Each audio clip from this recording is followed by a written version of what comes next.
Tudor here from Trusted Pest Management, and today we're at a house in Ashgrove and we're going to be installing a chemical treated zone via a reticulation system up against the house here. And what I mean by that is the customer here wants to install a really nice footpath. They want to continue this footpath right along to the end of the house, just so their tenants and so forth don't have to walk on the grass. It's nice and safe. However, they want to have a nice chemical protection zone up against the footing of the dwelling. So what we're going to be doing, we're going to be pulling the soil right back, exposing that footing even more. And we're going to be using this product here. This is called Termite, an Australian made product. We love it. Lasts up to 80 years underground. And the great thing is you can run up to 15-meter lengths before you have to set up another charging box. The great thing about this place, it's 6 meters.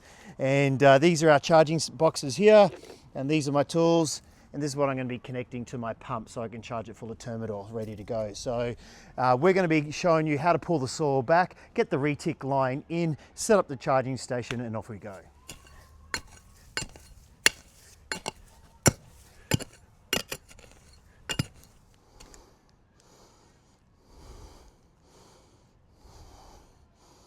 Cool, I finished trenching now, so the great thing is you don't have to go too far. I'm going to just show you guys how to run the retic line here.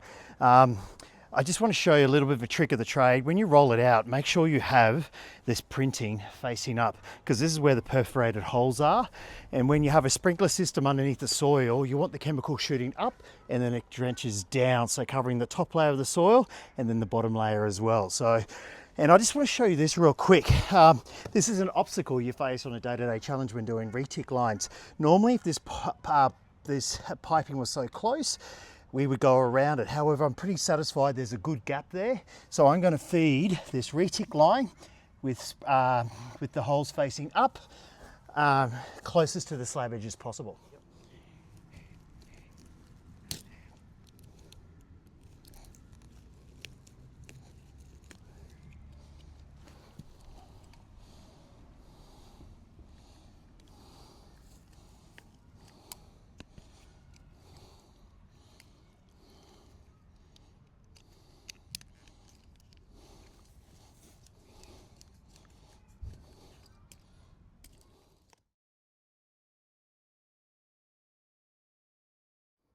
All right, I'm very happy with the line that we just run here, but what I'm going to do now is push back the really nice loose soil.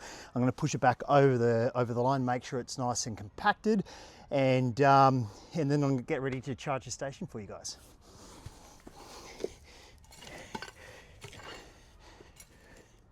All right, here we are at the application process of the treated zone. So I just want to show you two methods of how we like to do it. Obviously, when you pump up or charge up a retic line, so we've got our devices set up, we just connect it to the retic line. For the sake, we haven't turned the motor on, and then we turn the lever on and it just charges up and you'll start to see the chemical coming through. However, what we like to do as well, we like to ensure that the chemical goes right through the soil and hits the bottom.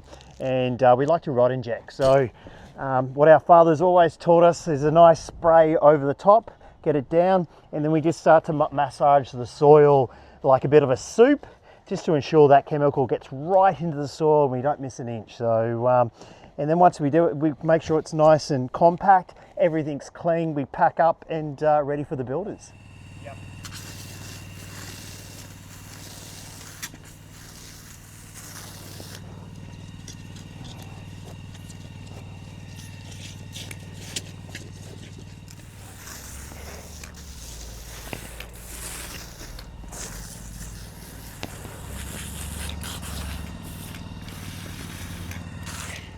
All right, so now we've finished the retic installation and we're just coming over here to the termite notice. So it's always important to indicate the date the treatment was done and the chemical that we'd use. We're going to stipulate that there. We're going to give the client a installation certificate so they've got it all on file.